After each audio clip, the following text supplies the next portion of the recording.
Knees to show solidarity. Guyana, time to unite and do what is right. Demand better oil deals. This is a national appeal.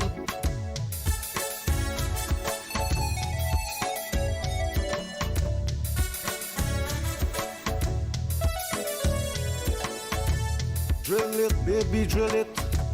Guyana oil deal sweet. Pump it, baby, pump it. Guyana oil giving away cheap. Take it away and store it till world market price go up. Then you throw back and you laugh because you don't pay Guyana off.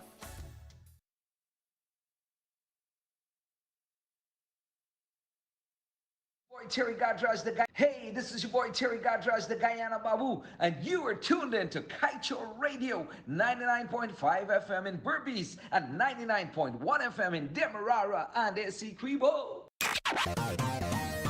Kaieteur Radio, keeping you informed. Demerara and Essequibo, 99.1 FM. Berbice 90.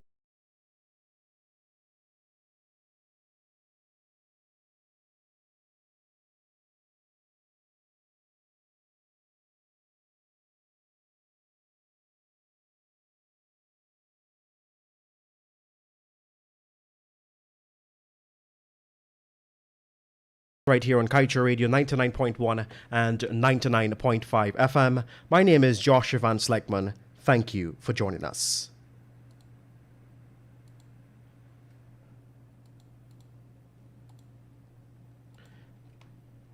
In our headlines this afternoon, we tell you that ExxonMobil given another blowout and a small hedge fund wins another board seat. GA warns out and fuel license to companies not meeting basic requirements. And 81 more GWI employees to be sacked in 3 months' time as company says trying to find another jobs for them. And a KN publisher begins protests for renegotiation of oil contracts. Stay tuned to stay informed.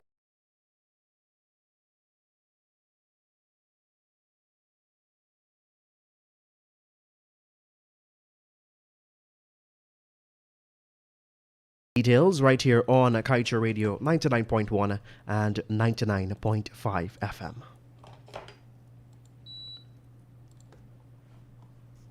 Engine number one, the small hedge fund that dared to challenge ExxonMobil over the past few months on its weak response to climate change, has dealt the oil giant another blow as it yesterday won another seat on the board of directors yesterday. This was disclosed by ExxonMobil after it updated the preliminary results for the elections of directors at its annual meeting of shareholders held on May 26, 2021.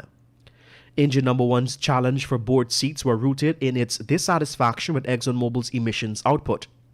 According to Bloomberg, the oil giant's annual emissions from its operations are set to increase from 122 million metric tons in 2017 to 143 million metric tons in 2025. The investment firm is also concerned about the company's decision, which have led to its declining fiscal health. Meanwhile, the Guyana Energy Agency is being accused of issuing fuel import licenses to at least 2 companies that have not demonstrated storage capacity or other mandatory requirements. The companies have since been identified as Global Commercial Import and Transport that is located in Parika, and the other one is Global Petroleum Inc., a company located at Wales on the west bank of Demerara. Neither of the companies are presently in possession of a fuel storage depot or fuel imports, are requirements to be met before any such license is issued. According to the application requirements for receiving such a license, applicants, in addition to having a storage depot meeting the requirement specifications, are also expected to have completed an environmental impact assessment. It is understood that none of the companies named have met any of the outlined requirements but would have been given import licenses. Under the Termination of Employment and Servants' Pay Act, GWI intends to dismiss another 81 of its employees within a 3 months time frame. In a statement issued yesterday, the company disclosed that a total of 157 staffers are listed to be sent off as part of its restructuring plans and rationalize of the staffing establishment. GWI posited in a statement that the workers must go in order to ensure the efficient and productive management of daily operations. The process of sending home workers started Monday, with 76 staff members receiving their termination letters. GWI noted that the 76 will officially be off the job by June 30th and will receive their severance benefits by month end. GWI's claimed too that it has been trying to find other jobs for the laid off workers.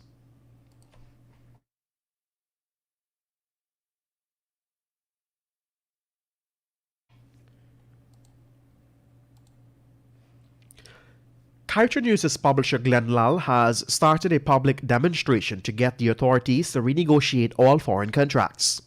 Lal was joined by some staff members yesterday as they held placards and stood in front of Kaieteur News staff on Street, Charleston, Georgetown, in a peaceful protest calling for all contracts to be renegotiated in a manner that favors Guyana and its citizens. The publisher, who has been an advocate for renegotiation of the contracts, called on other Guyanese to join in the action. To this end, he has called for citizens to leave their homes and place of work and stand on the road for 5 minutes to talk about the renegotiation of the contracts every Monday, Wednesday, and Friday from 9 hours to 9:05.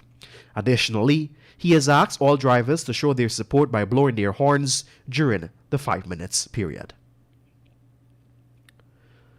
You're listening to us right here on Kaieteur Radio 99.1 and 99.5 FM. This is your main newscast. Still to come, minibus and taxi operators from Demerara Harbour Bridge tarmac to relocate. More move intended to reduce congestions.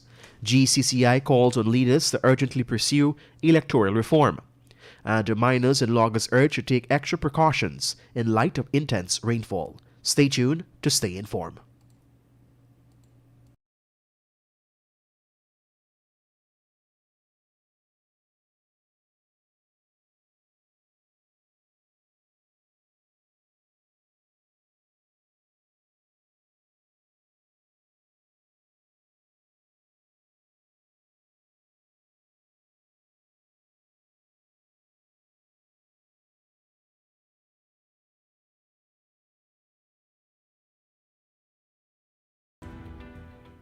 Welcome back. Thank you for joining us right here on Kaieteur Radio 99.1 and 99.5 FM. Minibus and taxi operators who use the Peters Hall tarmac of the Demerara Harbour Bridge as their base will soon have to relocate. This is according to the Ministry of Public Works. The ministry revealed that Public Works Minister Juan Edgel met with the operators to inform them that their relocation is necessary to minimize traffic congestion and to allow emergency vehicles easier access to the bridge. It has been proposed that the bus drivers relocated to the parking lot opposite the Demerara Harbour Bridge head office on the eastern side of the bridge, while the taxi drivers operate from the street before the bridge near the overpass. Moving on, moves to hold certain officers of GCAM accountable for their partial and preserved actions during the March 2020 elections have found favor with the Georgetown Chamber of Commerce and Industry. In a release, the GCCI, which was an accredited observer of the elections, said that it is pleased with the efforts. According to the Chamber, its officials witnessed several acts of open defense to the instructions of the commissioners and the courts by agents who are duty-bound to uphold the law.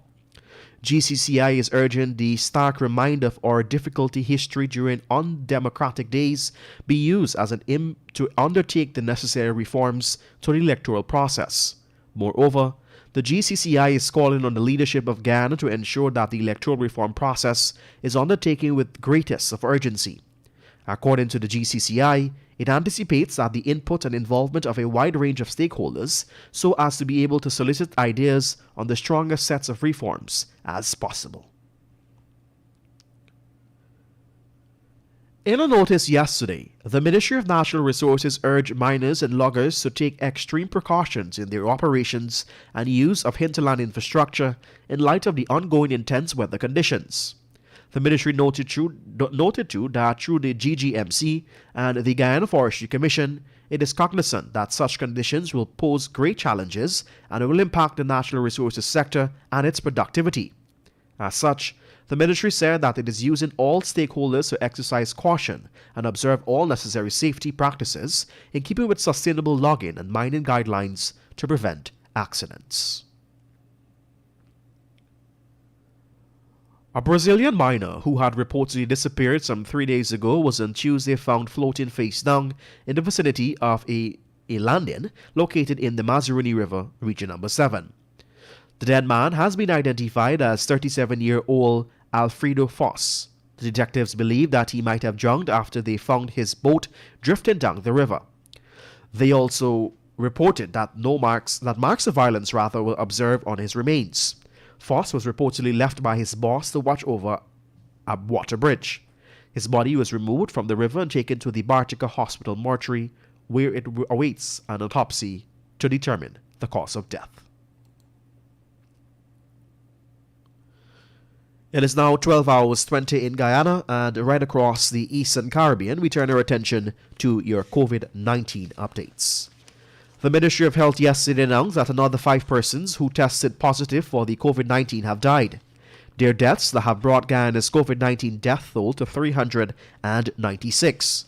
Those who died are a 90-year-old woman from Region 3 who passed away on May 21st, while a 65-year-old from Region 6 and a 65-year-old from Region 10 and a 68-year-old man and a 54-year-old woman, both from Region 7, passed away on May 31st. 143 new cases were recorded, taking the total number of confirmed cases to 17,257. 19 patients are in the COVID-19 ICU, 97 are in institutional isolation, 1,718 in home isolation, and 4 persons are quarantined institutionally. To date, 15,027 recoveries have been recorded. And with that, we've turned our attention to the page 7 of the Kaieteur News that is dedicated of being blunt. Neither of the parties is saying why, but as reported by Bloomberg on May 31, Exxon is out of Ghana after conducting seismic work in a 2,200 square kilometers area. Clearly something is not adding up. Something was not acceptable. We would think and say mainly to the host nation, Ghana. Thus, it was out with Exxon. Why is the same thing happening here in Guyana? Ghanaian leaders had the foresight and courage to be rid of unwanted partners. But not the same here for the Guyanese leaders. What happened to their guts? What happened to all the noise they were making when dealing with the little locals? What happened to their conies? Guyanese leader needs to show how much of patriotic they are, how many, and they can be. Guyanese leaders need to show how much of patriots they are, and they can get Exxon to work with us or get rid of the company. And with that, we've come to the end of your main newscast right here on Kaieteur Radio 99.1 and 99.5 FM. Allow me to remind you that you can get the full details of these stories and much more by picking up a copy of the Kaieteur News at a newsstand near you, or head across to our website at kaieteurnewsonline.com. I am Joshua Van Sleckman. Thank you for joining us. Have a great remainder of your Thursday afternoon, encouraging you to practice social distancing and to wear your face mask.